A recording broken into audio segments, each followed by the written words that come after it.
पिंड नथूवाला गरबी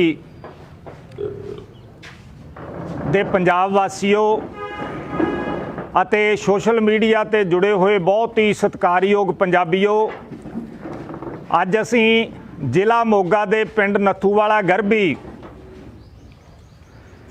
खड़े हाँ ਅਤੇ जिस थां दे उत्ते खड़े हाँ ਇਹਦਾ थां पिंड वासियां ने हाई कोर्ट रखिया ते अज इस हाई कोर्ट दे विच आपां पंजाब किवें बच सकदा है ਉਹਦੇ ਤੇ चर्चा करने वास्ते इकट्ठे होए हाँ। और पिंड वालियां नूं असीं लोक अधिकार लहर वल्लों वधाई दिंदे हाँ कि अज पिंड दे विच जिहड़ा इकट्ठ है इत्थे जिन्ने किसान बराजमान है उस तो भी वध के खेत मजदूर जिहड़े हैगे आ वो बैठे है। ये सांझी गल होनी बेहद जरूरी है क्योंकि अज साडे देश दे उत्ते ਜਿਹੜਾ किसानी ते संकट आ गया है वो महज किसानी दे नाल जुड़िया होया नहीं है, ਉਹਦੇ ਵਿੱਚ खेत मजदूर का भी नुकसान होना है, ਉਹਦੇ ਵਿੱਚ दुकानदार ने भी रगड़े जाना है, ਉਹਦੇ ਵਿੱਚ आड़तियां ने भी बर्बाद होना है, ਉਹਦੇ ਵਿੱਚ छोटी इंडस्ट्री जिहड़ी खेती दे नाल जुड़ी हुई है ਉਹਨੂੰ भी मलियामेट करन दा प्लान है। और सब तो वड्डी गल जिहड़ी रोटी है जिहड़ा अनाज है ये दुनिया दे उत्ते पैदा होए हर मनुख दे नाल जुड़िया होया है। सो समुचे पंजाब ते भारत वासियां दे विच जिहड़े लोग भी रोटी खांदे आ, कहण दा भाव भी हर जम्मिया बंदा रोटी खांदा है, इन्हां कानूनां दा ते सरकार दी नीयत दा उन्हां सारियां दे उत्ते असर पैना है। सो सानू जागण दी जरूरत है। जे आपां एक ही लाइन दे विच गल खत्म करनी होवे तां आपां ये कह लीए कि सरकार दी जिहड़ी नीयत है वो ये है कि अनाज दा जिहड़ा उत्पादन है वो जिथों हो रहा है उत्थों लैके उस तो बाद उहदी प्रोसैसिंग जिहड़ी हैगी है उहदी ग्रेडिंग है उहदी मार्केटिंग है उत्थों तक ते अग्गों खाण वाले दी थाली तक वो सारा कारोबार जिहड़ा हैगा वो चंद लोगों के हत्थ च देना चाहुंदे है। और जदों कोई भी काम चंद लोगों के हत्थ च आ जांदा उहदियां मिसालां तुहाडे सारियां दे सामने है कि उहनूं फिर किवें भुगतना पैंदा है, उहदे च किवें महंगाई हुंदी है, उहदे च हर बंदे दी जेब दे उत्ते किवें डाका वजदा है। पर सवाल यह है भी जे आपां इह जंग जितनी है तां उहदे आस्ते एक गल बेहद जरूरी है वह अज पल्ले बन के जाओ। वो ये है कि असी फसलों ते जमीनां बचाउण लई उठ के खड़े हो गए हैं। ये जंग केवल ये नाल जित्ती नहीं जानी। जदों असी जमीरां जगाउण ते जमीरां नूं बचाउण वास्ते खड़े हो गए ये याद रखियो जंग उस दिन जित्ती जानी है क्योंकि नुकसान बहुत ज़्यादा हो चुके है। ये जिहड़ी लड़ाई है ये हुण शह ते मात दी लड़ाई बन गई है, शह ते मात दी। ये खुले घेरे वाली कबड्डी नहीं हैगी, ये नैशनल स्टाइल कबड्डी है। इहदे विच एक भी पॉइंट जांदा रहा तां पिठ लग जानी है। ये मिट्टी वाला घोल नहीं हैगा, ये गद्दे वाली कुश्ती है। इहदे ते एक एक पॉइंट जिहड़ा हैगा जे असी हारदे जावांगे तां असी पिछे हटदे जावांगे। इहदे विच साडे आगूआं नूं बहुत सचेत होना पैना है जिहड़े किसान आगू है और नाल जिहड़े आपां उन्हां दा सहयोग कर रहे हैं क्योंकि तुहाडे पिंड दे विचों मैनूं पता है कि 2-3 ट्रालियां उत्थे पक्कीआं खड़ीआं नथूवाला गरबी दीआं। असी जिन्ने वारी भी गए हाँ बाई गुरप्रीत हुरी बाई कुकू हुरी असी इन्हां नूं मिलदे रहे हैं।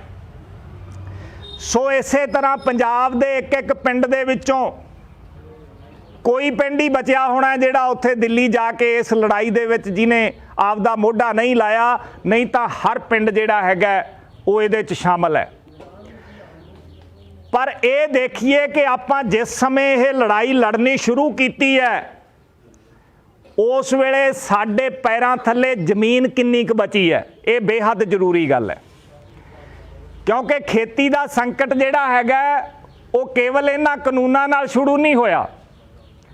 खेती दे संकट दे विच 4-5 पॉइंट जिहड़े आ वो बड़े महत्वपूर्ण है, वो ध्यान नाल समझिओ।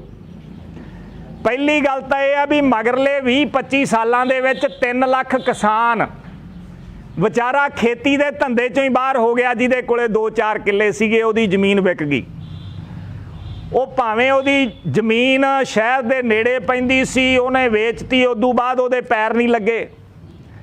भावें उहदी जमीन कोई शाहूकार लै गया, भावें उहदी जमीन उहनूं वेचनी पै गई, भावें उहदी जमीन बैंकां ने नीलाम करती, भावें उहदी जमीन जिहड़ी हैगी आ कैंसर दी बीमारी दे इलाज च विक गई, भावें घर दा एक अद्धा जी नशेड़ी हो के बेच गया। कहण दा भाव भी 3 लाख किसान है पंजाब दा पंजाबीओ जिहड़ा खेती दे धंधे चों बाहर हो गया 20 सालां दे विच। वो करदा की है, वो मध्य एशिया देशां दे विच जाके जिथे गोलियां चलदियां अरब कंट्रियां च उत्थे जाके निक्के निक्के काम कर रहे आ साडे ओह धीआं पुत्त। वो बैंकां दे विच सिक्योरिटी गनमैन दी ड्यूटी कर रहा है। वो किसान शहरां दे विच रात नूं कोठियां दी राखी कर रहा है। और बहुत सारे किसान इहो जे भी है जिहड़े लेबर चौंक च जाके दिहाड़ी भी करते हैं। दूजी गल, पिछले 20 सालां दे विच सानू पता ही नहीं लग्या साडे सिर ते 80 तो 90 हज़ार करोड़ का करजा चढ़ गया। वो करजा शाहूकारां दा भी है, वो करजा बैंकां दा भी है। सो उस करजे दे कारण घर उखड़े पे है और उसकी बदौलत 18 तो 20 हज़ार खुदकुशियां हो गई। और ये खुदकुशियां जिस वेले किसान मरदा है उस वेले नाल खेत मजदूर ते भी असर पैंदा है।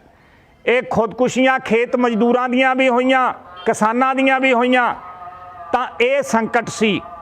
इहदे तो इलावा साडा धरती हेठला पानी, विग्यानियां ने कहता है कि 8-9 सालां तक इस तरह धरती चों पानी धूंदे रहे, पानी खत्म हो जाऊगा। याद रखियो 800 फुट ते हुशियारपुर एरिए च मोटरां पातियां, खरड़ एरिए दे विच 12 पिंडां च पानी नहीं नीचे लभ रहा। 2 इंच की धार पैंदी है तो केवल 2.5 घंटे मोटर चलती है, उदों बाद बंद हो जाता काम, फिर बंद करके चलाउणी पैंदी है। सो पानी खत्म हो जाना है, पानी खत्म हो रहा है। सब तो वड्डा संकट असी कीड़े मार दवाइयां ते जहरां दे नाल अपनी जमीन जिहड़ी हैगी अपनी माँ की कुख नूं जहरीला कर दिता है। अज घर घर कैंसर दे 70 विषय वे है। और ख्याल रखियो कि तुहाडे द्वारा कीती जा रही प्रोडक्शन की क्वालिटी नहीं है कोई, ते आउण वाले टाइम दे विच गल क्वालिटी दी चलनी है। लड़ाई जिहड़ी हैगी है वो आपां बहुत वड्डी विढ़ लई है ते साडा नुकसान किन्ना हो चलिया है देख लियो। खेती बिल वापस भी हो जाणगे मन लिया, पर केंद्र कहू भी असी तुहाडा झोना नहीं खरीदते, असी कैश क्रैडिट लिमिट नहीं दिंदे, फिर आपां की करांगे। 25 राज्यां च झोना हो रहा है और 2.5 राज्यां च खरीदिया जा रहा है। कल नूं जदों दुश्मन ये कहू, क्योंकि दुश्मन कमीना बहुत है, साडे च सबर ते अथबाक दी कमी है, सानू अपनी कमजोरी मननी पऊगी। पिंडां दे विच काली कांग्रेसी कि असी उहदे चों बाहर निकल सकते हैं, लड़ाई लड़न वास्ते वो निकलना पऊगा, पहला काम है। क्योंकि ये कानून लियाउण दे विच हुण तक दियां देश दियां सारियां सियासी पार्टियां ने आपदा योगदान पाया है। 1995 च विश्व व्यापार समझौता हुंदा है, 2008 दे विच अडानी एग्री लॉजिस्टिक लिमिटेड दे नाल कांग्रेस दी सरकार पूरे भारत च सैलो बनाउण दा समझौता करदी आ। अपने नेड़े डगरू वाला सैलो उदों ही बनिया, उसे समझौते दे तहत बाकी राज्यां च भी बने हैं। इसे तरह पंजाब दे विच 2006 च खुली मंडी दा एक्ट आ गया सी। 2013 दे विच अकाली भाजपा सरकार 2006 का कैप्टन सरकार एक्ट लेके आई, उहदे तहत ਖੇਤਾਂ ਦੇ ਵਿੱਚੋਂ ਹੀ ਤੁਹਾਡਾ ਕੀਨੂ ਚੱਕਿਆ ਜਾਂਦਾ ਹੈ, ਖੇਤਾਂ 'ਚੋਂ ਆਲੂ ਚੱਕੇ ਜਾਂਦੇ ਆ, ਜਾਂ ਜਿਹੜੇ ਕਿਸਾਨ ਸਿੱਧੀ ਫਸਲ ਚੁਕਾਉਂਦੇ ਆ ਉਹ ਖੁੱਲੀ ਮੰਡੀ ਦੇ ਤਹਿਤ ਹੀ ਚੁੱਕੀ ਜਾਂਦੀ ਹੈ। ਕੰਟਰੈਕਟ ਫਾਰਮਿੰਗ ਦਾ ਐਕਟ 2013 ਦੇ ਵਿੱਚ ਆ ਗਿਆ ਸੀ ਔਰ ਉਹਦੇ ਤਹਿਤ ਪੰਜਾਬ ਦੇ ਟੋਟਲ ਪੋਲਟਰੀ ਫਾਰਮ ਚੱਲ ਰਹੇ ਆ ਔਰ ਬਹੁਤ ਸਾਰੇ ਕਿਸਾਨ ਕੰਟਰੈਕਟ ਫਾਰਮਿੰਗ ਦੇ ਜਰੀਏ ਜਿਹੜੇ ਪ੍ਰੋਗਰੈਸਿਵ ਕਿਸਾਨ ਹੈ, ਬੀਜਾਂ ਦਾ ਉਤਪਾਦਨ ਕਰਦੇ ਆ, ਹੋਰ ਕਰਦੇ ਆ, ਉਹ ਉਸੇ ਕੰਟਰੈਕਟ ਦੇ ਤਹਿਤ ਕਰ ਰਹੇ ਆ ਔਰ ਉਹਦੇ ਵਿੱਚ ਜੇ ਕਿਸਾਨ ਬਾਹਰ ਨਿਕਲਦਾ ਤੇ ਉਹਦੇ ਲਈ 1 ਸਾਲ ਦੀ ਕੈਦ ਦਾ ਵੀ ਪ੍ਰਾਵਧਾਨ ਹੈ। ਇਹ ਖਿਆਲ ਰੱਖਿਓ। ਹੁਣ ਸਵਾਲ ਇਹ ਹੈ ਕਿ ਕਾਨੂੰਨ ਵਾਪਸ ਵੀ ਹੋ ਗਏ ਔਰ ਜਿਸ ਵੇਲੇ ਕੇਂਦਰ ਕਹੇਗਾ ਕਿ ਤੁਸੀਂ ਲੜਾਈ ਇਸ ਗੱਲ ਤੇ ਲੜ ਰਹੇ ਹੋ ਕਿ ਖੇਤੀ ਸਟੇਟ ਲਿਸਟ ਹੈ ਤੇ ਖੇਤੀ ਦੀ ਮਾਰਕੀਟਿੰਗ ਸਟੇਟ ਲਿਸਟ ਹੈ, ਤਾਂ ਭਾਈ ਤੁਸੀਂ ਝੋਨਾ ਬੀਜੋ ਤੇ ਤੁਹਾਡੀ ਸਰਕਾਰ ਸਾਂਭੇ, ਤਾਂ ਮਾਫ ਕਰਨਾ ਸਾਡੀ ਸਰਕਾਰ 5 ਕਿਲੋ ਝੋਨਾ ਵੀ ਖਰੀਦ ਨਹੀਂ ਸਕਦੀ। 1966 ਦੇ ਵਿੱਚ FCI ਬਣੀ ਸੀ ਔਰ 1966 ਤੋਂ MSP ਚੱਲ ਰਹੀ ਹੈ। ਕੇਂਦਰ ਇੱਕ ਤਰ੍ਹਾਂ ਨਾਲ ਆਪਣੇ ਨਾਲ ਠੇਕਾ ਕਰਦਾ ਵੀ ਤੁਸੀਂ ਕਣਕ ਝੋਨਾ ਬੀਜ ਲਓ ਤੇ ਮੈਂ ਚੱਕ ਲੂੰਗਾ। ਕੇਂਦਰ ਦੇ ਪੈਸੇ ਦੇ ਨਾਲ ਹੀ ਕਣਕ ਝੋਨਾ ਚੱਕਿਆ ਜਾ ਰਿਹਾ ਹੈ। ਸੋ ਖੇਤੀ ਸਟੇਟ ਲਿਸਟ ਹੈ ਤੇ ਸਭ ਤੋਂ ਵੱਡਾ ਕੰਮ ਕਿਹਨੇ ਕਰਨਾ ਹੈ ਖੇਤੀ ਵਾਸਤੇ? ਕਾਨੂੰਨ ਮੁਤਾਬਕ ਪੰਜਾਬ ਦੀ ਤੁਹਾਡੀ ਸਰਕਾਰ ਨੇ ਕਰਨਾ ਹੈ। ਔਰ ਮਾਫ ਕਰਨਾ 70 ਸਾਲਾਂ ਦੇ ਵਿੱਚ ਸਾਡੀਆਂ ਸਰਕਾਰਾਂ ਨੇ ਖੇਤੀ ਆਧਾਰਿਤ ਸੂਬੇ ਦੀ ਕੋਈ ਖੇਤੀ ਨੀਤੀ ਨਹੀਂ ਬਣਾਈ। ਇਹ ਸੱਚ ਹੈ। ਕੋਈ ਖੇਤੀ ਨੀਤੀ ਨਹੀਂ ਹੈ ਆਪਣੇ ਸੂਬੇ ਦੀ, ਬਲਕਿ ਸਾਨੂੰ ਲੱਤਾਂ ਬਾਹਾਂ ਬੰਨ ਕੇ ਇਹਨਾਂ ਅਬਾਨੀਆਂ ਅਡਾਨੀਆਂ ਦੇ ਮੂਹਰੇ ਨੂੜਨ ਵਾਸਤੇ ਇਹ ਕੈਪਟਨਾਂ ਤੇ ਬਾਦਲਾਂ ਨੇ ਜ਼ਮੀਨ ਤਿਆਰ ਕੀਤੀ ਹੈ। ਗੰਨਾ ਖੋਜ ਕੇਂਦਰ ਵੇਚਿਆ, ਪਲਾਟ ਕੱਟ ਤੇ ਗੰਨਾ ਖੋਜ ਕੇਂਦਰ 'ਚ ਜਿਹੜਾ ਜਲੰਧਰ ਹੈ ਬੱਸ ਅੱਡੇ ਦੇ ਨੇੜੇ ਸੀ। ਖੰਡ ਮਿੱਲਾਂ ਵੇਚੀਆਂ, ਸਪਿਨਿੰਗ ਮਿੱਲਾਂ ਵੇਚੀਆਂ। ਇਹ ਸਾਰਾ ਕੁਝ ਕਿਉਂ ਵੇਚਿਆ? ਕਿਉਂਕਿ ਤੁਹਾਡੇ ਕੋਲੇ ਕੋਈ ਆਸਰਾ ਨਾ ਬਚੇ ਤੇ ਤੁਹਾਡੀ ਧੌਣ ਲਾ ਕੇ ਜਿਹੜੀ ਹੈਗੀ ਆ ਉਹ ਕਾਰਪੋਰੇਟਾਂ ਦੀ ਥਾਲੀ 'ਚ ਰੱਖੀ ਜਾ ਸਕੇ। ਤੁਹਾਡੇ ਪੰਜਾਬ ਕੋਲੇ ਖੇਤੀ ਨਾਲ ਜੁੜਿਆ ਹੋਇਆ ਇੱਕ ਬਹੁਤ ਵੱਡਾ ਇਨਫਰਾਸਟ੍ਰਕਚਰ ਹੈ। 18 ਮਹਿਕਮੇ ਹੈ ਜਿਹੜੇ ਖੇਤੀ ਦੇ ਨਾਲ ਜੁੜੇ ਹੋਏ ਹੈ। ਹੁਣ ਧਿਆਨ ਦਿਆ ਜੇ, ਵੇਅਰ ਹਾਊਸ ਹੈ, ਪਨਸਪ ਹੈ, ਪਨਗ੍ਰੇਨ ਹੈ, ਪਨ ਸੀਡ ਹੈ, ਮਾਰਕ ਫੈਡ ਹੈ, ਮਿਲਕ ਫੈਡ ਹੈ, ਸ਼ੂਗਰ ਫੈਡ ਹੈ, ਪਸ਼ੂ ਪਾਲਣ ਵਿਭਾਗ ਹੈ, ਮੱਛੀ ਪਾਲਣ ਵਿਭਾਗ ਹੈ, ਖੇਤੀਬਾੜੀ ਵਿਭਾਗ ਹੈ, ਖੇਤੀਬਾੜੀ ਯੂਨੀਵਰਸਿਟੀ ਹੈ। 18 ਮਹਿਕਮਿਆਂ 'ਚੋਂ ਕੋਈ ਮਹਿਕਮਾ ਤੁਹਾਡੀ ਖੇਤੀ ਲਈ ਕੰਮ ਨਹੀਂ ਕਰਦਾ। ਸਾਡੀਆਂ ਪੋਲੀਟੀਕਲ ਪਾਰਟੀਆਂ ਨੇ ਆਪਣੇ ਚੌਧਰੀਆਂ ਨੂੰ ਚੇਅਰਮੈਨੀਆਂ ਦੇਣ ਵਾਸਤੇ ਤੇ ਇਹਨਾਂ ਸਾਰੇ ਵਿਭਾਗਾਂ ਦੇ ਉੱਤੇ ਕਰਜ਼ਾ ਚੁੱਕਿਆ ਜਾ ਚੁੱਕਿਆ ਔਰ ਕਰਜ਼ਾ ਕਿੰਨਾ ਇਹ ਅੰਦਾਜ਼ਾ ਲਾਇਓ। ਅੱਜ ਤੁਹਾਡੇ ਸੂਬੇ ਦੀ ਕਮਾਈ ਦੇ ਨਾਲੋਂ 5 ਗੁਣਾ ਤੁਹਾਡੇ ਸਿਰ ਤੇ ਵੱਧ ਕਰਜ਼ਾ, ਪੌਣੇ 3 ਲੱਖ ਕਰੋੜ ਰੁਪਏ ਦਾ ਕਰਜ਼ਾ। ਭਾਰਤ ਦੀ ਸਰਕਾਰ ਤੇ ਉਹਦੀ ਟੋਟਲ ਕਮਾਈ ਨਾਲੋਂ 3 ਗੁਣਾ ਵੱਧ ਕਰਜ਼ਾ, 164 ਲੱਖ ਕਰੋੜ ਰੁਪਏ ਦਾ ਕਰਜ਼ਾ। ਇਹ ਜਿਹੜੇ ਕਾਨੂੰਨ ਲਿਆਂਦੇ ਗਏ ਆ, ਜਿਹੜੀ ਸੰਸਥਾ ਦੇ ਕਹਿਣ ਤੇ ਲਿਆਂਦੇ ਗਏ ਆ, ਵਿਸ਼ਵ ਵਪਾਰ ਸੰਸਥਾ ਤੇ ਵਰਲਡ ਬੈਂਕ, ਉਹਦਾ 40 ਲੱਖ ਕਰੋੜ ਰੁਪਇਆ ਭਾਰਤ ਦੀ ਸਰਕਾਰ ਨੇ ਦੇਣਾ ਹੈ। ਜਿੰਨੇ ਵੀ ਜਨਤਕ ਅਦਾਰੇ ਆ ਉਹ ਤੁਹਾਡੀਆਂ ਅੱਖਾਂ ਦੇ ਸਾਹਮਣੇ ਮੋਦੀ ਨੇ ਵੇਚੇ ਆ। ਏਅਰਪੋਰਟ ਵੇਚੇ, ਰੇਲਵੇ ਸਟੇਸ਼ਨ ਵੇਚੇ, ਸਰਕਾਰੀ ਬੰਦਰਗਾਹਾਂ ਵੇਚੀਆਂ, ਸਰਕਾਰੀ ਤੇਲ ਦਾ ਕਾਰੋਬਾਰ ਇਹਨਾਂ ਅਬਾਨੀਆਂ ਅਡਾਨੀਆਂ ਨੂੰ ਦਿੱਤਾ, ਗੈਸ ਦਾ ਕਾਰੋਬਾਰ ਇਹਨਾਂ ਨੂੰ ਦਿੱਤਾ, ਕੋਲੇ ਦਾ ਕਾਰੋਬਾਰ ਇਹਨਾਂ ਨੂੰ ਦਿੱਤਾ। ਪੂਰੀ ਤਰ੍ਹਾਂ ਸੰਚਾਰ ਵਿਭਾਗ ਜਿੰਨੇ ਚੈਨਲ ਨੇ ਹੋਰ ਆ ਉਹ ਸਾਰਾ ਕੁਝ ਇਹਨਾਂ ਨੂੰ ਸੌਂਪਤਾ। ਹੁਣ ਸਵਾਲ ਇਹ ਹੈ ਵੀ ਲੜਾਈ ਹੈ ਕਾਰਪੋਰੇਟਾਂ ਦੇ ਨਾਲ। ਔਰ ਜਿੱਥੇ ਆਪਾਂ ਧਰਨੇ ਦੇ ਰਹੇ ਹਾਂ, ਰੈਲੀਆਂ ਕਰਦੇ ਹਾਂ, ਮਹਾ ਪੰਚਾਇਤਾਂ ਕਰਦੇ ਹਾਂ, ਆਪਾਂ ਤਕਰੀਬਨ 15 ਤੋਂ 18 ਲੱਖ ਰੁਪਏ ਦਾ ਬੋਤਲਾਂ ਵਾਲਾ ਪਾਣੀ ਪੀਂਦੇ ਆ ਉੱਥੇ। ਔਰ ਉਹਦੇ ਨਾਲ ਕਮਾਈ ਕਿਹਨੂੰ ਹੁੰਦੀ ਆ? ਕਾਰਪੋਰੇਟਾਂ ਨੂੰ। ਆਪਾਂ ਅੰਬਾਨੀ ਦੇ ਪੰਪ ਦੇ ਬਾਰ ਮੂਹਰੇ ਬਹਿ ਗਏ ਵੀ ਅਸੀਂ ਤੇਲ ਨਹੀਂ ਵਿਕਣ ਦੇਣਾ, ਤੇ ਜਿਹੜਾ ਨਾਲ ਵਾਲੇ ਪੰਪ ਤੇ ਤੇਲ ਵਿਕ ਰਿਹਾ ਉਹ ਕਿਹਦਾ? ਉਹ ਵੀ ਅਬਾਨੀ ਦਾ ਹੀ ਹੈ, ਕਿਉਂਕਿ ਅਬਾਨੀ ਦੇ ਕੋਲੇ ਤੇਲ ਦਾ ਕਾਰੋਬਾਰ ਹੈ।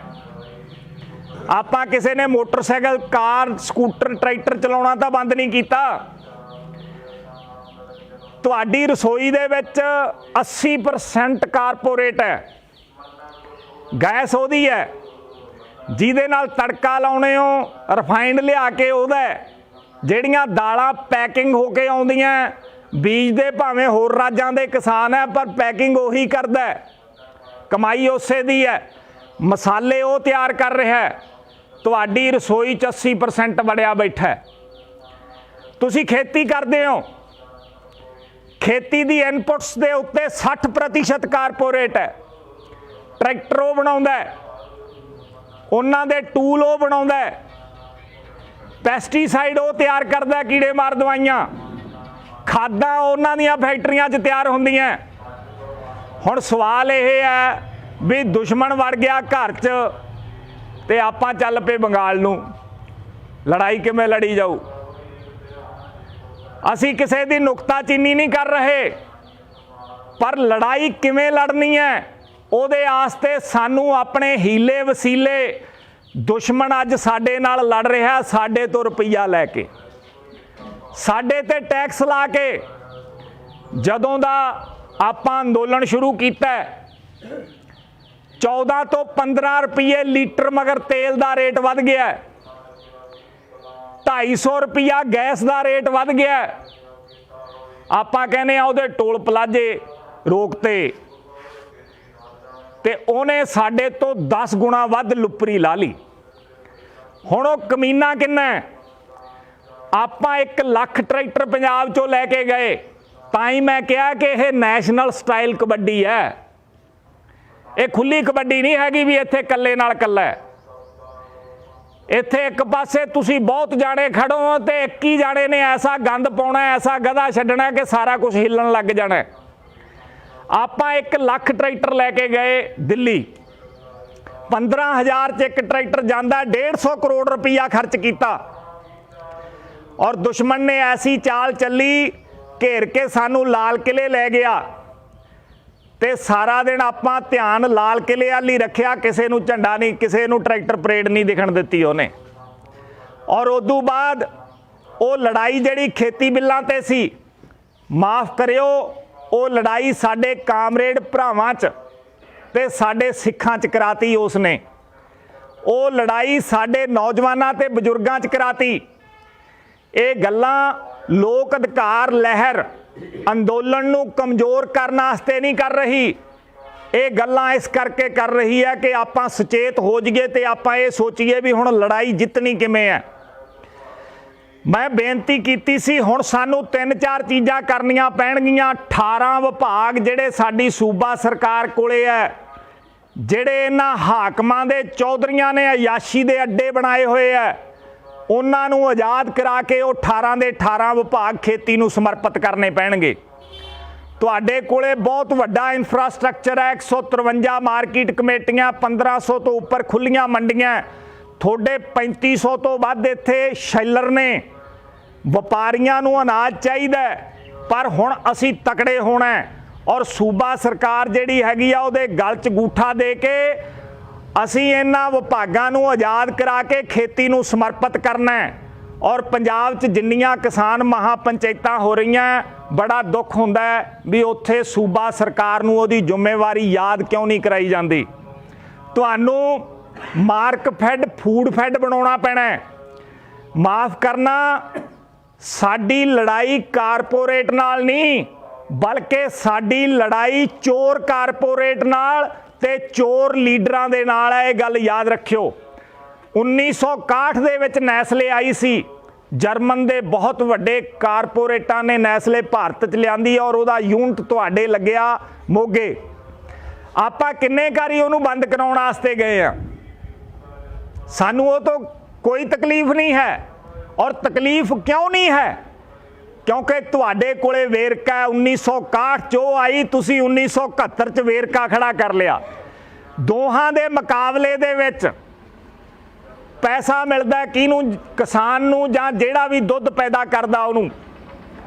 ਇਸੇ ਤਰ੍ਹਾਂ ਆਪਾਂ ਜੇ ਬਚਣਾ ਤਾਂ ਕਾਰਪੋਰੇਟ ਦੇ ਸਾਹਮਣੇ ਤੁਹਾਨੂੰ ਕੋਆਪਰੇਟਿਵ ਸਿਸਟਮ ਖੜਾ ਕਰਨਾ ਪਊਗਾ, ਕੋਆਪਰੇਟਿਵ ਸਿਸਟਮ।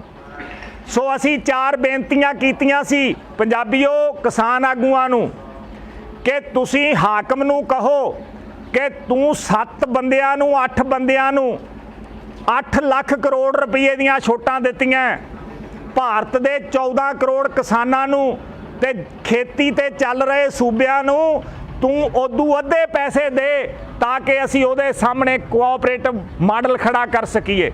ਇੱਕ ਪਾਸੇ ਕਾਰਪੋਰੇਟ ਹੋਊ, ਇੱਕ ਪਾਸੇ ਕੋਆਪਰੇਟਿਵ ਹੋਊ, ਦੋਹਾਂ ਦਾ ਕੰਪੀਟੀਸ਼ਨ ਹੋਊ, ਕਿਸਾਨ ਨੂੰ ਵੱਧ ਪੈਸਾ ਮਿਲੂ ਔਰ ਇਸੇ ਤਰ੍ਹਾਂ ਖਪਤਕਾਰ ਹੈ ਜਿਹੜਾ ਉਹਦੇ ਕੋਲੇ ਚੰਗੀ ਚੀਜ਼ ਜਾਊ ਦੋਹਾਂ ਦੇ ਕੰਪੀਟੀਸ਼ਨ 'ਚ। ਅੱਜ ਸਵਾਲ ਇਹ ਹੈ, ਲੜਾਈ ਇਹ ਹੈ ਕਿ ਇਸ ਵਿਸ਼ਵ ਵਪਾਰ ਸਮਝੌਤੇ ਦੇ ਵਿੱਚ ਪੂਰੀ ਦੁਨੀਆ ਦੇ ਦੇਸ਼ ਸ਼ਾਮਲ ਹੈ, ਚਾਈਨਾ ਸ਼ਾਮਲ ਹੈ, ਰੂਸ ਸ਼ਾਮਲ ਹੈ। ਚਾਈਨਾ ਨੇ 30 ਲੱਖ ਮਿਲੀਅਨ ਟਨ ਚਾਵਲ ਸਾਡੇ ਤੋਂ ਪਿਛਲੇ ਸਾਲ ਹੀ ਇਸ ਸਮਝੌਤੇ ਦੇ ਤਹਿਤ ਖਰੀਦਿਆ। ਇਹਦਾ ਮੁਕਾਬਲਾ ਕੋਆਪਰੇਟਿਵ ਸਿਸਟਮ ਨਾਲ ਹੋਊ ਔਰ ਪੰਜਾਬ ਇਹਦੀ ਸਭ ਤੋਂ ਵੱਡੀ ਮਿਸਾਲ ਬਣ ਸਕਦਾ ਹੈ। ਇੱਕ ਬੇਨਤੀ ਤਾਂ ਇਹ ਕੀਤੀ ਸੀ ਕਿ ਹਾਕਮ ਨੂੰ ਕਹੋ ਸਾਨੂੰ ਕੋਆਪਰੇਟਿਵ ਮਾਡਲ ਖੜਾ ਕਰਨ ਵਾਸਤੇ ਰੁਪਈਏ ਦੇਵੇ, ਤੂੰ 7 ਬੰਦਿਆਂ ਨੂੰ ਦਿੱਤੇ ਆ, ਭਾਰਤ ਦੇ 14 ਕਰੋੜ ਕਿਸਾਨਾਂ ਨੂੰ ਦੇ, ਕਿਉਂਕਿ ਉਹ ਪੈਸਾ ਵੀ 14 ਕਰੋੜ ਕਿਸਾਨਾਂ ਦਾ ਹੈ। ਦੂਜੀ ਗੱਲ, ਜਿੱਥੇ ਜਿੱਥੇ ਜਿਹੜੀ ਚੀਜ਼ ਦੀ ਖਰੀਦ ਕਰ ਰਹੇ ਹਾਂ ਸਰਕਾਰ ਡਰਾਮਾ ਕਰ ਰਹੀ ਹੈ ਕਿ ਅਸੀਂ ਖਰੀਦਦੇ ਰਹਾਂਗੇ, ਸਰਕਾਰੀ ਮੰਡੀਆਂ ਰਹਿਣਗੀਆਂ, ਉਹ ਤੋਂ ਲਿਖਤੀ ਰੂਪ 'ਚ ਲੈ ਲਓ, ਹਾਈ ਕੋਰਟ ਨੂੰ ਵਿੱਚ, ਸੁਪਰੀਮ ਕੋਰਟ ਨੂੰ ਵਿੱਚ ਪਾ ਲਓ, ਕਿਉਂਕਿ ਅੱਜ ਸੁਪਰੀਮ ਕੋਰਟ ਨੇ ਖੇਤੀ ਬਿੱਲਾਂ ਦੇ ਮਾਮਲੇ ਤੇ ਦਖਲ ਦਿੱਤਾ ਹੋਇਆ ਹੈ। ਜਿੱਥੇ ਜਿਹੜੀ ਚੀਜ਼ ਖਰੀਦੀ ਜਾ ਰਹੀ ਹੈ ਸਰਕਾਰ ਨੂੰ ਕਹੋ ਕਿ ਉਹ ਖਰੀਦਣੀ ਜਾਰੀ ਰੱਖੇ, ਸਾਨੂੰ ਲਿਖ ਕੇ ਦਿਓ।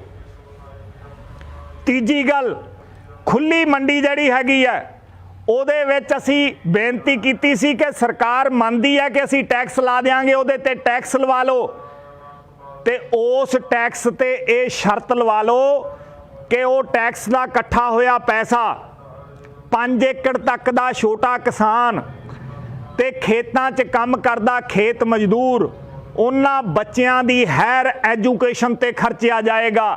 ਉਹਦੇ ਨਾਲ ਤੁਹਾਡੀਆਂ ਆਉਣ ਵਾਲੀਆਂ ਨਸਲਾਂ ਸੁਧਰ ਜਾਣਗੀਆਂ ਤੇ ਤੁਹਾਡੇ ਨਾਲ ਖੂਨ ਪਸੀਨਾ ਵਹਾਉਣ ਵਾਲਾ ਖੇਤ ਮਜ਼ਦੂਰ ਚਾਹ ਨਾਲ ਕੰਮ ਕਰੇਗਾ ਤੇ ਤੁਹਾਨੂੰ ਗਲਵੱਕੜੀ ਪਾ ਕੇ ਤੁਰੇਗਾ। ਦੂਜੀ ਗੱਲ, ਉਸ ਪੈਸੇ ਦੇ ਨਾਲ ਜੇ ਖੇਤ ਮਜ਼ਦੂਰ ਦੀ ਕੰਮ ਕਰਦਿਆਂ ਮੌਤ ਹੋ ਜਾਂਦੀ ਹੈ, ਜੇ ਛੋਟੇ ਕਿਸਾਨ ਦਾ ਐਕਸੀਡੈਂਟਲ ਡੈਥ ਹੋ ਜਾਂਦੀ ਹੈ ਜਾਂ ਉਹ ਨਕਾਰਾ ਹੋ ਜਾਂਦਾ ਹੈ ਤਾਂ ਉਸ ਪੈਸੇ ਦੇ ਵਿੱਚੋਂ ਸਰਕਾਰ ਤੁਰੰਤ ਮੁਆਵਜ਼ਾ ਦੇਵੇ, ਇਹਦੇ ਨਾਲ ਤੁਹਾਨੂੰ ਸੋਸ਼ਲ ਸਿਕਿਉਰਿਟੀ ਮਿਲੇਗੀ। ਚੌਥੀ ਬੇਨਤੀ ਅਸੀਂ ਕੀਤੀ ਸੀ ਕਿ ਸਾਰੀਆਂ ਚੀਜ਼ਾਂ ਤੇ MSP ਸਰਕਾਰ ਨੇ ਨਹੀਂ ਦੇਣੀ, ਕਿਉਂਕਿ ਜਿਹੜੀਆਂ ਸਰਕਾਰਾਂ 164 ਲੱਖ ਕਰੋੜ ਦੀਆਂ ਕਰਜ਼ਾਈ ਹੈ, ਸੂਬੇ ਦੀ ਸਰਕਾਰ 2.25 ਲੱਖ ਕਰੋੜ ਦੀ ਕਰਜ਼ਾਈ ਹੈ, FCI ਜਿਹਨੇ ਤੁਹਾਡਾ ਕਣਕ ਝੋਨਾ ਖਰੀਦਣਾ ਹੈ ਉਹ 4.25 ਲੱਖ ਕਰੋੜ ਦੀ ਕਰਜ਼ਾਈ ਹੈ, ਤੇ ਸਾਰੀਆਂ ਚੀਜ਼ਾਂ ਤੇ MSP ਕਿਵੇਂ ਮਿਲ ਜੂ? 5 ਚੀਜ਼ਾਂ ਤੇ ਅਸੀਂ ਬੇਨਤੀ ਕੀਤੀ ਸੀ ਕਿ MSP ਦੀ ਗਰੰਟੀ ਦੀ ਪ੍ਰਪੋਜ਼ਲ ਸਰਕਾਰ ਦੇ ਮੂਹਰੇ ਰੱਖੋ। 5 ਚੀਜ਼ਾਂ ਹੋਰ ਕਿਹੜੀਆਂ? ਮੱਕੀ, ਸੋਇਆਬੀਨ, ਆਲੂ, ਲਸਣ, ਪਿਆਜ਼। ਇਹ 5 ਚੀਜ਼ਾਂ ਜਿਹੜੀਆਂ ਹੈਗੀਆਂ ਇਹਦੀ ਕਿਤੇ ਵੀ ਕੰਟਰੈਕਟ ਫਾਰਮਿੰਗ ਦੇ ਵਿੱਚ ਇਦੋਂ ਘੱਟ ਸੌਦਾ ਨਹੀਂ ਹੋਣਾ ਚਾਹੀਦਾ, ਖੁੱਲੀ ਮੰਡੀ ਤੇ ਸਰਕਾਰੀ ਮੰਡੀ 'ਚ ਨਹੀਂ ਵਿਕਣੀ ਚਾਹੀਦੀ। ਔਰ ਅਗਰ ਇਹ 5 ਚੀਜ਼ਾਂ ਦੇਸ਼ 'ਚ ਲਾਗੂ ਹੋ ਜਾਂਦੀਆਂ, ਮਹਾਰਾਸ਼ਟਰ ਦਾ ਕਿਸਾਨ ਤੁਹਾਡੇ ਨਾਲ ਖੜ ਜੂ ਕਿਉਂਕਿ ਉਹਨੂੰ ਪਿਆਜ਼ ਤੇ MSP ਮਿਲ ਜੂ। ਬੰਗਾਲ ਦਾ ਕਿਸਾਨ ਤੁਹਾਡੇ ਨਾਲ ਖੜ ਜੂ ਕਿਉਂਕਿ ਆਲੂ ਤੇ MSP ਮਿਲ ਜੂ। ਸੋ ਇਹਨਾਂ 5 ਚੀਜ਼ਾਂ ਤੇ ਜੇ ਗਰੰਟੀ ਹੋ ਜਾਂਦੀ ਆ ਤੁਹਾਡੇ ਸੂਬੇ ਕੋਲੇ 7 ਚੀਜ਼ਾਂ ਹੋ ਜਾਣਗੀਆਂ। ਅਸੀਂ ਫਸਲ ਡਾਇਵਰਸੀਫਿਕੇਸ਼ਨ, ਫਸਲੀ ਵਿਭਿੰਨਤਾ ਦੇ ਖਾਤੇ 'ਚ ਵੀ ਆ ਸਕਦੇ ਹਾਂ। ਸੋ ਪੰਜਾਬੀਓ ਬੇਨਤੀ ਇਹ ਹੈ ਕਿ ਕਿਸੇ ਸ਼ਾਇਰ ਨੇ ਕਿਹਾ ਹੈ, ਅਮਨ ਜੰਗ ਦੀ ਕੁੱਖ 'ਚੋਂ ਉਪਜਦਾ ਹੈ, ਜਿਹਦਾ ਜ਼ੋਰ ਹੈ ਉਹਦਾ ਸਤਿਕਾਰ ਵੀ ਹੈ, ਸ਼ਰਤ ਸੁਲ੍ਹਾ ਦੀ ਉਦੋਂ ਕੋਈ ਮੰਨਦਾ, ਪਿੱਛੇ ਦੇਖਦਾ ਜਦੋਂ ਤਲਵਾਰ ਵੀ ਹੈ। ਹੁਣ ਕੇਵਲ ਸੜਕਾਂ ਤੇ ਬੈਠੇ ਰਹਿਣ ਨਾਲ, ਬੰਦ ਕਰਨ ਨਾਲ, ਧਰਨੇ ਲਾਉਣ ਨਾਲ ਗੱਲ ਨਹੀਂ ਬਣਨੀ। ਇਦੋਂ ਅਗਲੀ ਗੱਲ ਦਿਸਣੀ ਚਾਹੀਦੀ ਹੈ, ਪਿੱਛੇ ਤਲਵਾਰ। ਅਗਲਾ ਟੁੱਟੇ ਛਿੱਤਰ ਵਾਂਗੂ ਵਾਧਾ ਆਉਂਦਾ ਜਿੰਨਾ ਚਿਰ ਮਗਰ ਜੁੱਤੀ ਨਾ ਦਿਸੇ ਮੂਹਰੋਂ। ਲੋਕਤੰਤਰ ਦੇ ਵਿੱਚ ਤਲਵਾਰ ਕਿਹੜੀ ਚੀਜ਼ ਹੁੰਦੀ ਹੈ? ਇਕੱਠ, ਲੋਹੇ ਦੀ ਲੱਠ। ਕੱਲੇ ਕਿਸਾਨਾਂ ਨਾਲ ਗੱਲ नहीं बननी, ਮੁਲਾਜ਼ਮਾਂ ਨੂੰ ਨਾਲ ਲੈ ਲਓ, ਮਜ਼ਦੂਰਾਂ ਨੂੰ ਨਾਲ ਲੈ ਲਓ, ਦੁਕਾਨਦਾਰਾਂ ਨੂੰ ਨਾਲ ਲੈ ਲਓ, हिंदू सिख मुस्लिम ईसाई तो उपर उठ जाओ, जातां पातां तो उपर उठ जाओ और हाकम नूं कहो कि मन जा, नहीं तो फिर जो अन्न पजाएगा वही संसद में जाएगा और वही कानून बनाएगा। इन्ना चिर नहीं उन्होंने दिसूगा तो वो तुहाडी गल नहीं मनणगे। सारियां सरकारां ये कानून लियाउण दे विच शामिल है। एक चोर पासे हटूगा तो दूजा चोर बह जूगा और ये लड़ाई एक एक डंडा चढ़ के पौड़ी दा जित्ती जानी है। आपां पहला पंजाब जिहड़ा हैगा इहनूं मिसाल बनाउणा पऊगा ये लड़ाई जित्तण वास्ते। पंजाब हुण तक असीं हारदे क्यों आए हां 70 सालां दे विच, उस कारण नूं समझो।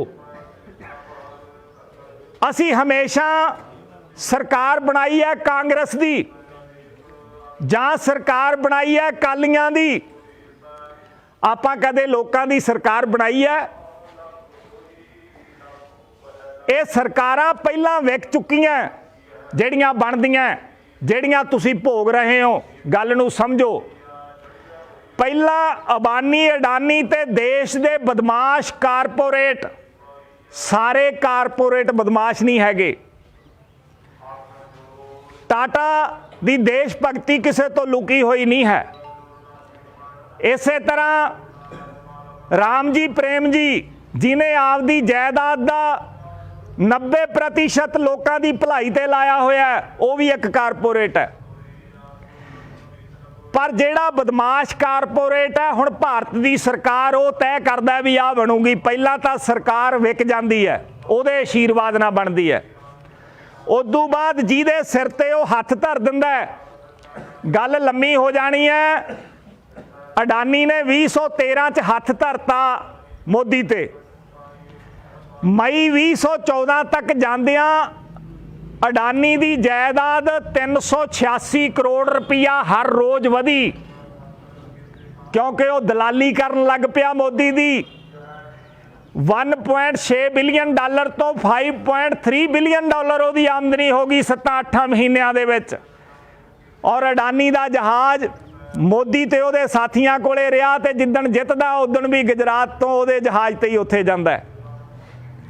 सो पहला तो वो सरकार विक गई। उदों बाद टिकट किवें मिलदी है ये ध्यान नाल समझिओ। टिकट लैण दा एक तरीका तो यह है कि यकीन दिवाउणा पैंदा जिन्हें टिकट देनी हुंदी आ उहनूं कि मैं आपदे प्यो दा नहीं गा, मैं तेरा हाँ। पहली गल यह, फिर टिकट मिलती है। दूजा गारंटी देनी पैंदी है भी मैं बेजमीर हाँ, मेरी जमीर कोई नहीं है, जो कहेगा वही करूँगा, फिर टिकट मिलती है। ते जां टिकट लैण दा तरीका है करोड़ 2 करोड़ 3 करोड़ रुपया देना पैंदा है। ते टिकट कौन दिंदे है? साडे सूबे च 3-4 जाने है। पहला कैप्टन ते बादल के हुंदे सी, हुण एक केजरीवाल आ गया। उस तरह ही टिकटां मिलदियां। और तुसीं सारियां ने पिछली वारी इसे करके आम आदमी पार्टी हरी है, क्योंकि टिकटां देण दा तरीका उही सी। हुण टिकट जदों अगला लै लैंदा है दोहां ढंगां नाल ही, तां टिकट लैण वाले बंदे दा कोई किरदार ते कोई अखलाक नहीं बचदा।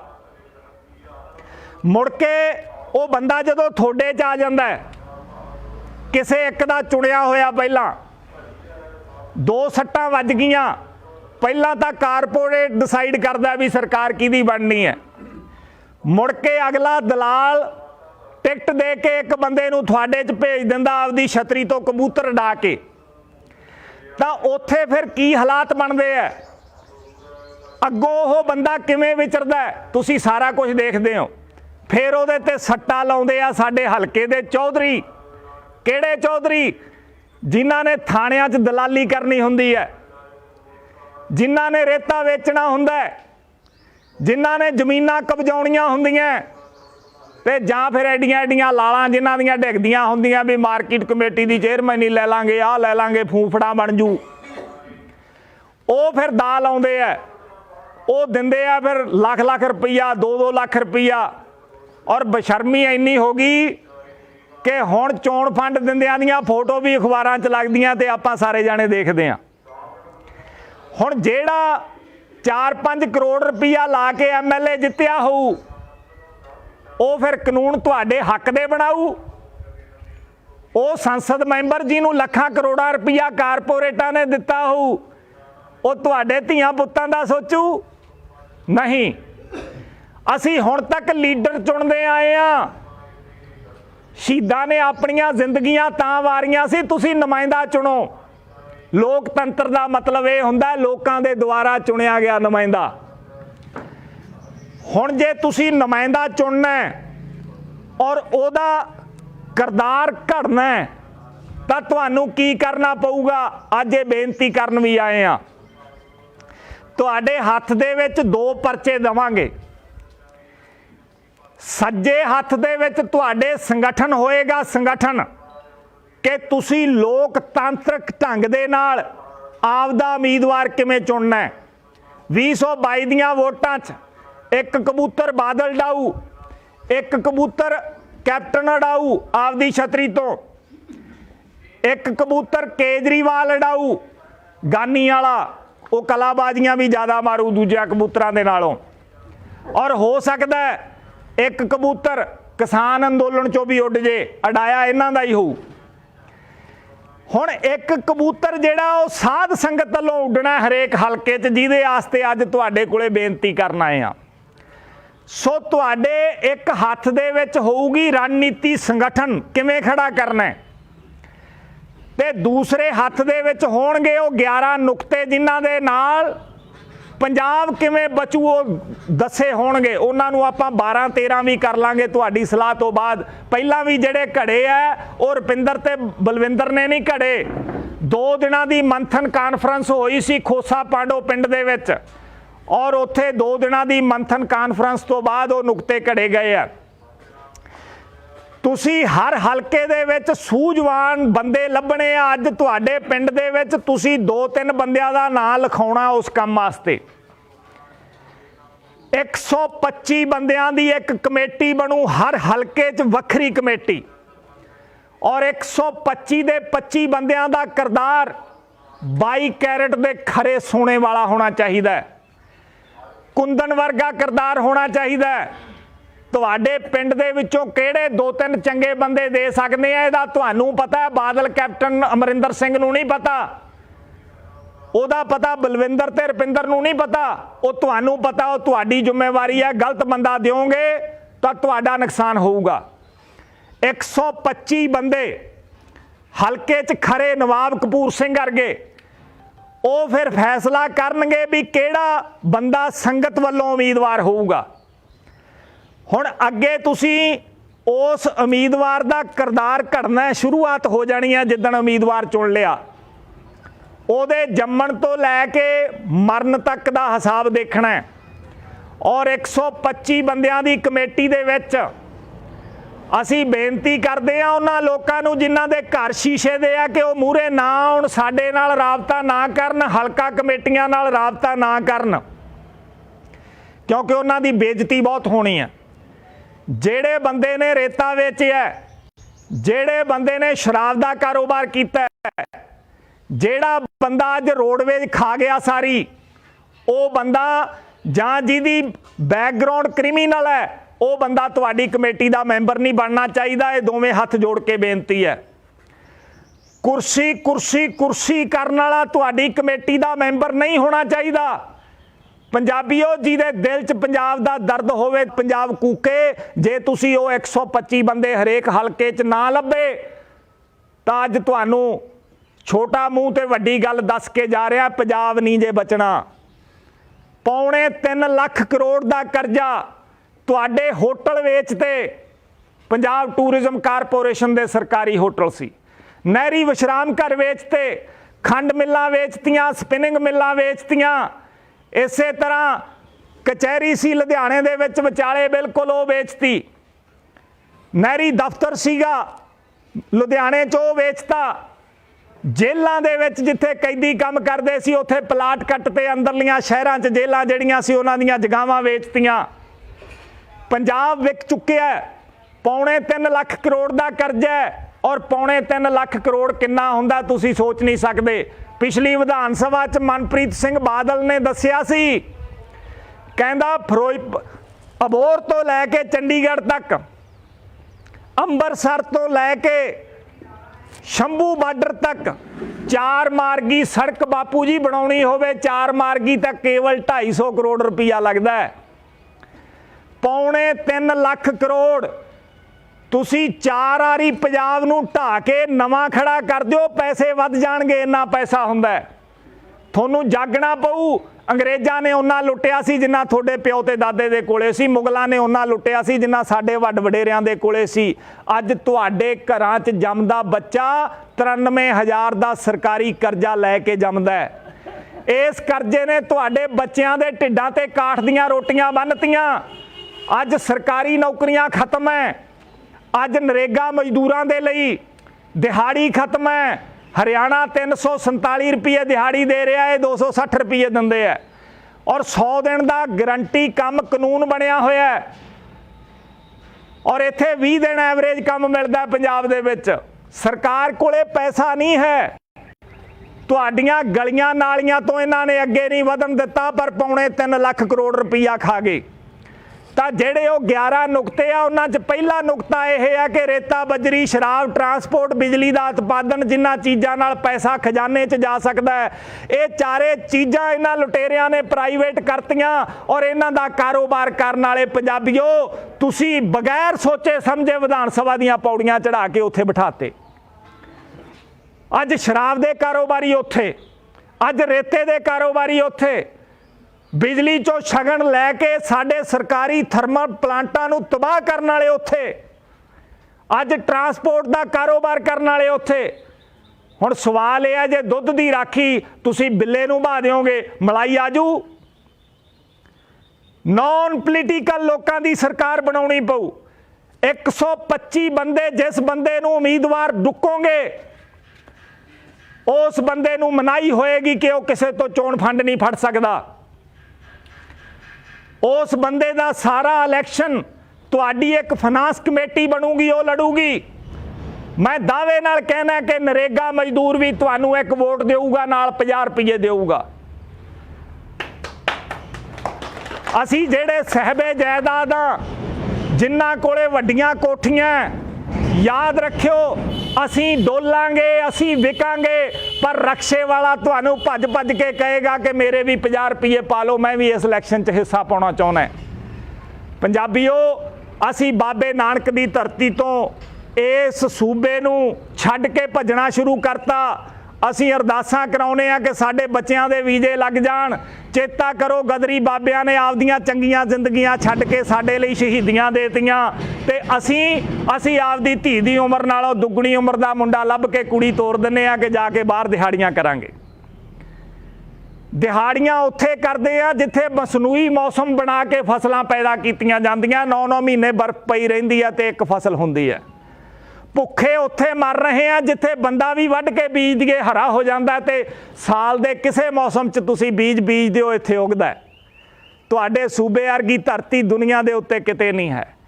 ਆਓ ਰਲ ਕੇ ਪ੍ਰਣ ਕਰੀਏ ਕਿ ਆਪਾਂ ਇਸ ਧਰਤੀ ਨੂੰ ਬਚਾਉਣਾ ਔਰ ਆਉਣ ਵਾਲੇ ਦਿਨਾਂ 'ਚ 117 ਦੇ 17 ਹਲਕਿਆਂ 'ਚ ਨਵਾਬ ਕਪੂਰ ਸਿੰਘ ਲੱਭਣੇ ਆ। ਪਿੰਡ ਨੂੰ ਮੋਰਚਾ ਬਣਾ ਲਓ। ਅਸੀਂ ਕਿਸਾਨ ਜਥੇਬੰਦੀਆਂ ਨੂੰ ਵੀ ਬੇਨਤੀ ਕਰਦੇ ਹਾਂ ਦੋਵੇਂ ਹੱਥ ਜੋੜ ਕੇ ਕਿ ਤੁਹਾਡਾ ਬਹੁਤ ਸਤਿਕਾਰ ਕਰਦੇ ਆ। ਤੁਸੀਂ ਬਹੁਤ ਵੱਡਾ ਯੋਗਦਾਨ ਪਾਇਆ ਲੋਕਾਂ ਨੂੰ ਜਗਾਉਣ 'ਚ। ਤੁਸੀਂ ਆ ਕੇ ਉਹਨਾਂ ਕਮੇਟੀਆਂ ਦੇ ਮੈਂਬਰ ਬਣੋ। ਹਰ ਪਿੰਡ ਦੇ ਵਿੱਚ ਇੱਕ ਲੋਕ ਅਧਿਕਾਰ ਸਭਾ ਬਣਾਓ ਔਰ ਉਸ ਸਭਾ ਦੇ ਵਿੱਚ ਕਾਨੂੰਨਾਂ ਦੀ ਜਾਣਕਾਰੀ ਦਿਓ। ਨਰੇਗਾ ਦੇ ਵਿੱਚ 260 ਤਰ੍ਹਾਂ ਦੇ ਕੰਮ ਕੀਤੇ ਜਾ ਸਕਦੇ ਆ। ਕਿਹਨੂੰ ਪਤਾ ਹੈ 5 ਏਕੜ ਤੱਕ ਦਾ ਕਿਸਾਨ ਬੇਜ਼ਮੀਨਾ ਆਦਮੀ ਠੇਕੇ ਤੇ ਪੈਲੀ ਲੈ ਕੇ ਜੇ ਹਾਰਟੀਕਲਚਰ ਦਾ, ਸਬਜ਼ੀਆਂ ਦਾ, ਬਾਗਬਾਨੀ ਦਾ ਕੰਮ ਕਰਦਾ, ਖੇਤ 'ਚ ਬੈਠਾ ਕੰਮ ਕਰਕੇ ਦਿਹਾੜੀ ਲੈ ਸਕਦਾ। ਕਿਹਨੂੰ ਪਤਾ ਹੈ ਤੁਸੀਂ ਪਿੰਡ ਦੇ ਵਿੱਚ 12 ਕਿਸਾਨ ਹੱਟਾਂ ਬਣਾ ਸਕਦੇ ਆ ਜਿੱਥੇ ਪਿੰਡ ਦੀਆਂ ਸਬਜ਼ੀਆਂ ਦਾ ਉਤਪਾਦਨ ਕਰਕੇ ਉੱਥੇ ਵੇਚੀਆਂ ਜਾ ਸਕਦੀਆਂ। ਤੁਸੀਂ ਪਿੰਡ ਦੇ ਵਿੱਚ 30 ਟਨ ਦਾ ਇੱਕ ਸਟੋਰ ਬਣਾ ਸਕਦੇ ਆ ਨਰੇਗਾ ਦੇ ਪੈਸੇ ਦੇ ਨਾਲ, ਔਰ ਨਰੇਗਾ ਦੇ ਪੈਸੇ ਦੇ ਵਿੱਚ 90 ਪੈਸੇ ਕੇਂਦਰ ਨੇ ਪਾਉਣੇ ਹੁੰਦੇ ਆ, 10 ਪੰਜਾਬ ਦੀ ਸਰਕਾਰ ਨੇ ਪਾਉਣੇ ਹੁੰਦੇ ਆ। ਪਰ ਕਿਉਂ ਨਹੀਂ ਪਾਉਂਦੇ? ਕਿਉਂਕਿ ਨਰੇਗਾ ਦੇ ਪੈਸੇ ਸਿੱਧੇ ਖਾਤਿਆਂ 'ਚ ਜਾਂਦੇ ਆ, ਕਿਸੇ ਲੀਡਰ ਦੀ ਜੇਬ 'ਚ ਪੈਸਾ ਨਹੀਂ ਡਿੱਗਦਾ, ਕਿਸੇ ਅਫਸਰ ਦੀ ਜੇਬ 'ਚ ਪੈਸਾ ਨਹੀਂ ਡਿੱਗਦਾ। ਇਸ ਕਰਕੇ ਨਰੇਗਾ ਨਹੀਂ ਚੱਲਣ ਦਿੱਤੀ ਜਾਂਦੀ, ਕਿਉਂਕਿ ਨਰੇਗਾ ਚੱਲਣ ਨਾਲ ਲੋਕ ਇਕੱਠੇ ਕੰਮ ਕਰਦੇ ਆ। ਜਦੋਂ ਕੱਸੀਆਂ ਸਾਫ਼ ਕਰਨੀਆਂ, ਨਹਿਰਾਂ ਸਾਫ਼ ਕਰਨੀਆਂ, ਸੜਕਾਂ ਤੇ ਬੂਟੇ ਲਾਉਣੇ ਆ, ਉਸ ਵੇਲੇ 5-5 ਪਿੰਡਾਂ ਦੀ ਲੇਬਰ ਕੰਮ ਕਰੂਗੀ। ਜਦੋਂ ਲੋਕ ਸਾਰਾ ਦਿਨ ਇਕੱਠੇ ਰਹਿਣਗੇ, ਭਾਈਚਾਰਾ ਵਧੂਗਾ। ਸਰਕਾਰਾਂ ਨਹੀਂ ਚਾਹੁੰਦੀਆਂ, ਉਹ ਤਾਂ ਕੱਲੇ ਕੱਲੇ ਘਰਾਂ ਦੇ ਚੁੱਲ੍ਹਿਆਂ 'ਚ ਅੱਗ ਪਾ ਦਿੰਦੇ ਆ, 2 ਭਰਾਵਾਂ ਨੂੰ ਲੜਾ ਕੇ ਝੂਠੇ ਪਰਚੇ ਦਰਜ ਕਰਵਾਉਂਦੇ ਆ। ਕਾਂਗਰਸੀ ਇਹ ਕੁੱਟਦੇ ਰਹਿੰਦੇ ਆ ਕਿ ਸਾਡੀ ਸਰਕਾਰ ਆਉਣ ਦਿਓ, ਇਹਨਾਂ ਤੇ ਪਰਚੇ ਕਰਾਵਾਂਗੇ। ਅਕਾਲੀ ਫਿਰ ਇਹ ਕੁੱਟਦੇ ਰਹਿੰਦੇ ਆ ਕਿ ਜਿੱਦਣ ਸਾਡੀ ਆਈ ਉਦਣ ਇਹਨਾਂ ਦੀ ਜ਼ਮੀਨ ਦੱਬਾਂਗੇ ਜਾਂ ਇਹਨਾਂ ਤੇ ਪਰਚੇ ਕਰਾਵਾਂਗੇ। ਇਸੇ ਗੱਲ ਦੇ ਵਿੱਚ ਬਿੱਲੀਆਂ ਲੜਦੀਆਂ ਤੇ ਬਾਂਦਰ ਖਾਂਦੇ ਆ। ਪੰਜਾਬੀਓ, ਹੁਣ ਰੋਟੀ ਮੁੱਕ ਗਈ, ਆਖਰੀ ਟੁਕੜਾ ਬਚਿਆ, ਇਹਨੂੰ ਜੇ ਬਚਾ ਸਕਦੇ ਆ ਤਾਂ ਖੜੇ ਹੋ ਜਾਓ। ਇਹਨਾਂ ਸ਼ਬਦਾਂ ਦੇ ਨਾਲ ਹੀ ਤੁਹਾਡਾ ਸਾਰਿਆਂ ਦਾ ਧੰਨਵਾਦ ਕਰਦਾ। ਔਰ ਜੇ ਤੁਸੀਂ ਇਹਦੇ ਨਾਲ ਸਹਿਮਤ ਹੋ ਤਾਂ ਕੇਵਲ ਉਹ ਬੰਦੇ ਹੱਥ ਖੜਾ ਕਰਿਓ ਜਿਹੜੇ ਸਹਿਮਤ ਹੈ, ਜਿਹੜੇ ਨਹੀਂ ਸਹਿਮਤ ਉਹ ਨਾ ਹੱਥ ਖੜਾ ਕਰਿਓ।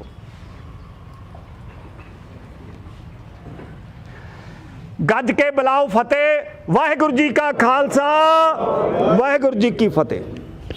ਕੋਈ ਸਵਾਲ?